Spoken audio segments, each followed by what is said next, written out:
ગતરોજ તારીખ 29 એપ્રિલ 2025ને મંગળવારના રોજ સાંજે 7 વાગ્યે ઝઘડિયા ચોકડી ખાતે યંગ લાયન્સ ગ્રુપના સંસ્થાપક કરણસિંહ પરમારની અધ્યક્ષતામાં જે કાશ્મીરના પહેલગામમાં નિર્દોષોને નામ ધર્મ પૂછીને હત્યા કરવામાં આવી રાક્ષસના કરે એવું કામ આ નરાધમોએ કર્યું છે અને મોતને ઘાટ ઉતાર્યા હતા। એના વિરોધમાં પાકિસ્તાનના ઝંડાને સળગાવી પાકિસ્તાનનો વિરોધ કરવામાં આવ્યો અને દેશપ્રેમી લોકો પણ આ વિરોધમાં જોડાયા હતા।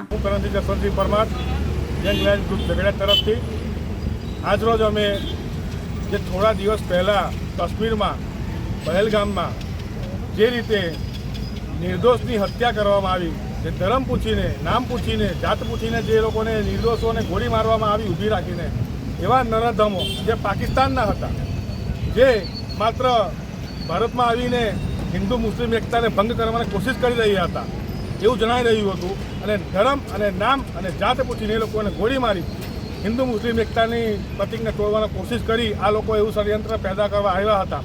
અમે જાણીએ છીએ કે પાકિસ્તાન એટલું નરાધમોથી ભરેલું દેશ છે। એ માત્ર ભારતનું હંમેશા ભારતનું કઈ રીતે નુકસાન થાય, ભારત કઈ રીતે બરબાદ થાય, ભારત કઈ રીતે પાછળ જાય એના કૃત્યમાં જ રહે છે। પરંતુ અમે લોકો હવે ચલવી નહીં રહીએ। જે રીતે આ લોકોએ જે કૃત્ય કર્યું છે એ ખરેખર સજાને પાત્ર છે અને સજા એવી સજા કે એમને બધાની વચ્ચે લાવીને ગોળી મારવી જોઈએ। બીજી વાર આ રીતે આ કૃત્ય થવું ના જોઈએ એ માટે અમે ઝઘડિયા ચોકડી પર મોટી સંખ્યામાં યંગ લાયન્સ ગ્રુપ તરફથી તથા આજુબાજુના યુવાનો જે આવીને પોતાની મરજીથી અહીંયા ગાડી આ પ્રોગ્રામમાં જોડાયા છે એ બદલ અમે લોકો આ વિરોધ નોંધાવીએ છીએ। હવે પછી આગળ કંઈ પણ થશે તો અમને પણ ગોળી મારતા આવડે છે અને અમને પણ આગળ રાજનીતિ તમે કેવી રીતે રમો છો અમને ખબર છે, અમને પણ કરતા આવડે છે।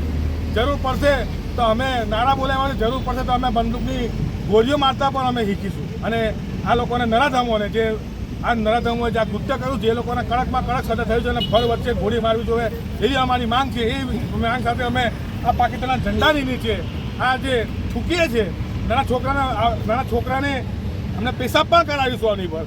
આ જ રીતે આ નરાધમોને અમે આ જવાબ આપીશું અને આગળ જતાં પણ અમે સર્વ અમે જાતિના લોકો 18 વર્ણના લોકો હિન્દુ મુસ્લિમ ભેગા થઈ અને આ લુખ્ખાઓને એમનો વળતો જવાબ આપવા તૈયાર છે।